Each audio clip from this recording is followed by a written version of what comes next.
Welcome to the Networkingstar Podcast. I am your host, Jeffrey Boyle. And here on Networkingstar, we find thought leaders, we find innovative entrepreneurs, and people that just inspire us. And I have one of those guys today, everything from inspiration to just a very successful entrepreneur and coach. Steve Harris has helped clients generate over $45 million in sales. He has a book and he does global speaking. And he is just an interesting guy. Thanks for being with us on Networkingstar, Steve. Thanks for having me, Jeff. Glad to be here. So we met over Instagram, and on Instagram, one of the posts that you have pinned was you talking about coming here, and everybody in the United States expects you to kind of fit into a certain mold. As an entrepreneur, right. Explain a little bit about that on how you basically said that just one size fits all doesn't always work. I think that's a great question, Jeffrey. Thank you so much for having me here. Well, just a little bit of context. So I moved to the United States about 18 months ago from Nigeria, and I've lived in Nigeria most of my life, give or take my education. And then, we felt like it was time for us to reposition our brand and business globally. I had succeeded greatly in Nigeria and on the continent of Africa, and I felt like, well, you want to go where the big boys are, you know what I mean? So let's take the world, and where else is the best place to go than the U.S. And moving to the U.S., of course, surrounded by family and friends who mean the best for you. They began to suggest things like, well, everyone has a gestation period, but in the meantime, you got to do what you got to do. Do some deliveries, drive some cars, do that thing, whatever you can do to get paid, simply because they didn't understand how I could be successful as a coach coming into the U.S. And, initially that stuck with me because they were all telling me to, go do some IT course and go, just get a job, do the thing that everybody else does. But one of the things that I realized, Jeffrey, and I say this with all sense of humility, is I'm a king where I'm coming from. I'm in the 1% of my industry where I'm coming from. And to be incredibly honest, if I was back home in Africa, I wouldn't take any of their advice. You know what I mean? If any of these people were advising me, they were not the kind of people whose advice I would take in the first place, because economically and societally, where status is concerned, we were, poles apart, although I knew they meant well. And so I think, the learning point really is identifying your authenticity, finding that area that you feel like you are a king in, and allow me to say, working your ass off to prove them wrong while you prove yourself right. So I think that's the lesson point for me. And as I listened to that, one of the things that came to my mind, it's not just somebody that came from a different country. Oftentimes entrepreneurs take advice from completely well-meaning but misinformed family, friends, and colleagues. Yes. And I think that oftentimes when you're as a new entrepreneur, you're vulnerable. You may have had some experience, but oftentimes, how in the world can a person who's never been an entrepreneur give you the advice on how to be an entrepreneur? Will you talk a little bit about that and why it is that some of your clients will explode with their business, whereas some of the others really never get off the ground? Fantastic question. So I think sometimes the problem people have is that they're too much in their passion. They're so emotionally invested in their passion. They've not learned how to separate their passion from the business of it. I like to think about it that your idea, your passion is the transportation, but your business is the destination. And I think a lot of people are so hung up with, this is my idea and this is what I want to do. They're so romantically involved with it that they aren't able to separate the forest from the trees. They're just consistent about the idea. They're in love with the idea, but they're not thinking about it as a business. They're not looking at the dollars and cents of the numbers. But I also think that for people who've never been entrepreneurs and tend to give advice to those people who are and actually getting their boots on the ground, so to speak, of course they mean well. But, there's a totally different, Mike Tyson, I believe it was, said, everyone's got a great plan until they get punched in the mouth, right? You can read a book on how to swim, but it's a totally different kettle of fish when you're thrown into the water. And some things only come through execution. I always say to people that clarity doesn't come through contemplation, but clarity comes through execution. And I think a lot of entrepreneurs, unfortunately, are just stuck in that contemplative state where they're thinking about getting clarity on the way as opposed to fail. Will you please fail? I think a lot of people are so caught up in that fear of failure that they're not willing to try. And one of the things that I tell people a lot is, if I'm more willing to fail more than you're willing to try, I'm going to beat you every time. Because for me, failure means nothing except the response that you associate with it. So I'm very willing to fail over and over and over again, while some people are still, caught up in their head and they're still stuck in their head, not willing to take a chance. So I think really that's what the difference is. Don't get romanticized with the transportation. You got to focus on the destination. The transportation is a variable. Your destination is actually, the constant. So you've got to keep your eye on that. So that's some of what I think. And it's, we can pursue a little bit more of these well-meaning friends.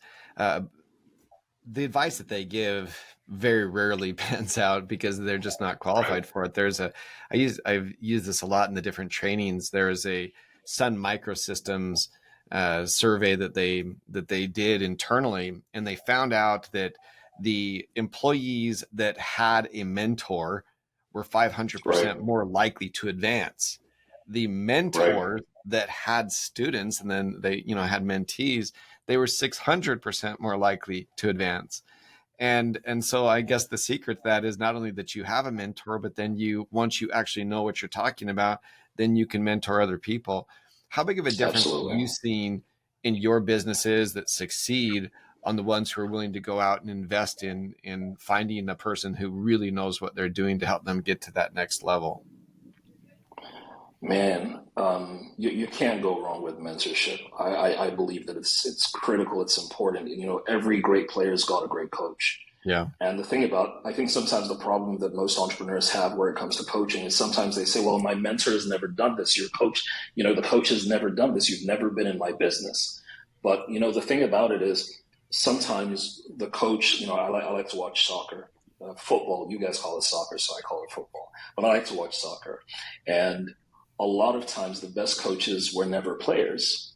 You know what I mean? The best coaches were never players. They don't necessarily get on the field, but because they understand strategy, they understand your tactics, they recognize that sometimes it's just a little bit of a tweak here that can make a big difference in your performance. So they focus on that. So sometimes I've seen people who are reticent to get coaching because they say, well, what are you going to tell me that I've not already heard? I've read a book. I know exactly what to do. I know what you're going to tell me anyway. But the question is, yes, I can tell you that, but are you doing it? Are you keeping yourself accountable? Are you making those small tweaks that can make a big difference in your business? You know what I mean? It's all about positioning. I'll give you a quick example. Just recently, I was having a session with a client, and she'd been marketing and putting out content to her audience. She's a lifestyle blogger and everything. She was putting out content to her audience on Instagram and all those things, and she wasn't making any money. And so she reached out to me. We had a conversation. We had a VIP day, sat down for a conversation, looked at everything she was doing, her marketing, her messaging, the whole 9 yards. And inevitably, we found out that she was passionately targeting the wrong audience. You know what I mean? She was passionately just promoting her content to the wrong audience who could not pay her. So we had to reposition her messaging, not necessarily to the consumers of her content, but actually the people who would pay to reach the consumers of her content. So so it was just a little tweak like that, but it made such a significant difference in her bottom line. But if she didn't have a coach, if she didn't have mentoring, she would have just kept passionately serving the wrong audience, not getting results, getting jaded and feeling like, well, she wasn't meant to be doing this anyway. But that's what coaching does. It brings like a magnifying glass to what you're doing and says, These are the minute tactics that you might need to do. It's like working out. You go to the gym. Your physical trainer doesn't lift the weights. He designs the programs. He keeps you accountable. He looks at your form. He adjusts you. He works on your nutrition, your diet, so on and so forth. He keeps you accountable. But guess who gets the results? You do. You get the gains. You get the body that you want. So mentoring and coaching, in my opinion, is so phenomenal that, I believe that, everyone should have a mentor. Everyone should have a coach. Everyone should pay for a coach, right? The dividend's going to be greater. It's interesting you talk about that, and it brought to my mind. I recently watched on Netflix the Last Dance documentary with Michael Jordan, and they had a brief part of where they had some interviews with his personal trainer. His personal trainer is named Tim, and he's put out 2 books, one called Relentless and one called Winning. Relentless, great book. Yeah, a phenomenal book, because both of them talks about 2 of the most successful basketball players of all time that were his personal students, I guess, or but the guy's name is Tim. Tim never played in the NBA, but yet Michael Jordan and Kobe Bryant, 2 of the greatest basketball players in the history of basketball, he helped them. And Michael Jordan attributes so much of his success of his body, his resilience, his longer career, his ability to withstand. Same thing with Kobe Bryant. You can see that they were both very complimentary of him, but he never played in the NBA. He played college basketball, but never got past that. And I think that's kind of what you're saying, is that oftentimes some of the best coaches may not have achieved those different levels, but they are a student of people, and they're a student to be able to help you get to newer levels. Absolutely. So as you bring on these different clients, what would you say, and I like to ask this of different coaches that work with mentors, what would you say the number one problem that new entrepreneurs, or let's even say established entrepreneurs, have in going from starting to a different level and taking that level to something that really is exceptional? Right. I think the most important thing is positioning. Right. Positioning determines how you're going to be perceived in the market. Positioning ultimately determines your pricing. Right. And I feel like a lot of entrepreneurs who start and want to go from small to scale recognize that the challenge they have is that they don't know how to position correctly. So I give the example that you can either serve the 99%, the 10%, the 1%, or the 1% of the 1%. Now each of those demographics has a totally different messaging. You know what I mean? I say that, for example, the 90% buy a commodity. No matter what you sell, what they want is faster, cheaper, at the lowest price possible. They want a commodity. The guys who are at 10% want an accessory. They want something that accessorizes how they perceive themselves. They want something that is a little bit of, let me put it this way, they want a heavenly experience at an earthly price, right? So they're in between. Then the guys who are the 1%, these guys want these guys want things like exclusivity, right? While the 1% of the 1% want things like scarcity. Right? The scarcer it is, the more valuable it becomes. Now, making that jump is determined first off by how you want to position yourself, also based on the market you want to serve. I've given this example a ton of times, how you can fly on a plane, especially if you fly internationally. The price for first class is way different from economy or business class, but economy has the most seats. However, the guy who's paying for first class isn't paying for comfort or paying for transportation, just like, the person in economy is just paying to get to their destination. The guy who's in first class is paying for association because he knows he's going to meet somebody there. He's going to meet somebody in first class. He's going to be positioned in a scarce environment. He's going to network with people who will perceive him differently, and he's willing to pay that price difference to be perceived differently so he can be positioned appropriately, while the people in the economy, no disrespect to them, are just paying to get to their destination. They don't care. The cheaper, the better. So I think making that jump is first understanding your positioning, then how it affects how you're perceived, and ultimately, your pricing and so on and so forth. So how is it that you, especially, you talked about the person that wasn't positioned properly, and she was able to reposition herself and not just be in it for passion, but actually to be able to make money with what she's doing. How do you advise people to create that focal point of what you're working for, that particular audience? How do you help them understand where they should be positioning? So, excuse me. So it depends on three things. I always say that you're getting paid. The only difference is you might not be getting paid in the currency you want. And there are three types of currency. You're getting paid either in income, in impact, or influence. Now, for a lot of people who are putting stuff out there, a lot of entrepreneurs, they may say they want income, but in reality, what they're measuring their success by is influence or impact, right? I'll give you an example. So, like with this particular lady, she had about 6,000 followers in the Instagram, doing pretty good. Content was fantastic, reels, transitions, everything was great. But even though she said she wanted to make money, what she kept during our conversation, I kept noticing that her conversations were very influence focused. So she would talk about, oh, I want to grow my followers and I want to increase my following and I want to be able to do this. And it was just follow. And I was like, well, so I thought you said you wanted to make money. She's like, yes, Steve, I want to make money. But, as my followers grow, I want to have like 100,000 followers and this, that, and the other. So she was more focused from an influence perspective. Even though she was telling me that she wanted to make money, but she was measuring her success by the growth of her followers and not by the growth of her business. So like I said, it's about, you're getting paid. You just have to determine the currency you want. So I think a lot of people talk the talk, but when it comes to really looking at the numbers and looking at what really guides them, their actions are at variance with what they say they want to achieve. Like in this particular client's circumstance, she said she wanted to make money, but all her measurements and her growth and her metrics were purely influence based.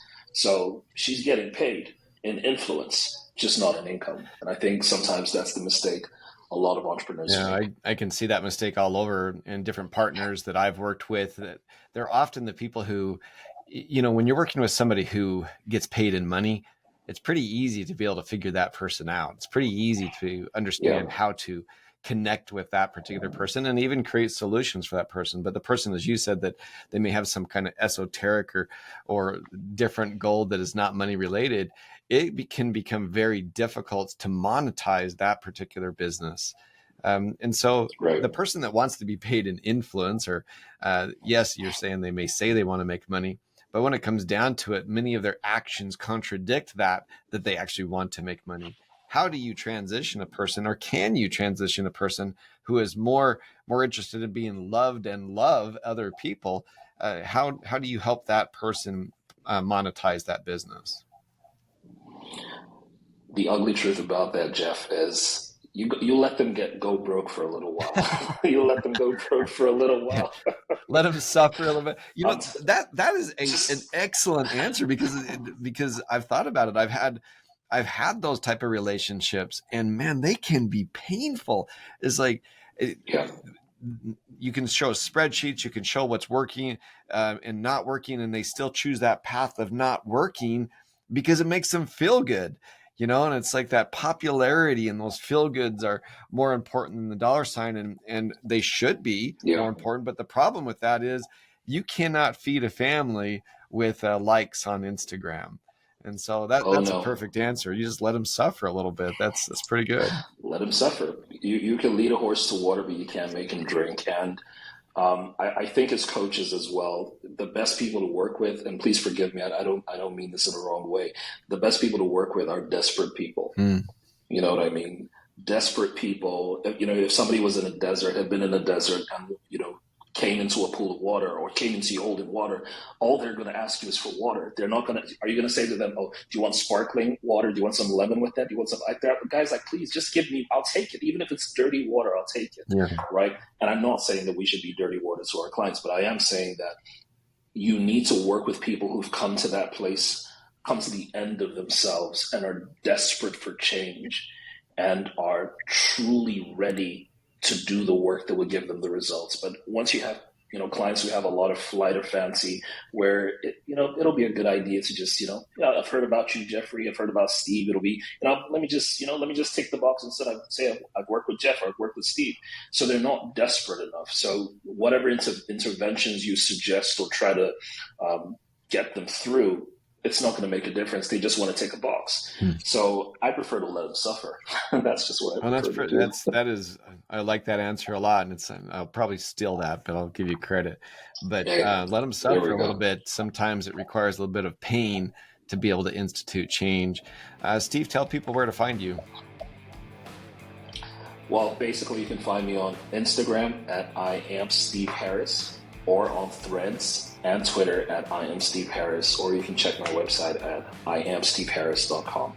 Great. Simple. Steve, I've enjoyed having you very much. And you say, let them suffer. And the person that's not let them suffer. truly looking, that was a really great answer. It's like, if they're not really looking for change, and I think that's a lesson for anybody listening here, is that if you are not truly looking for change and desperately wanting, almost like as you said, a thirsty person in the desert looking for water, it's probably not going to come. Steve, thanks for being with us, and excited to continue to follow your page and listen to all that you have to offer. Thanks for being on Networking Star. Likewise. Appreciate it.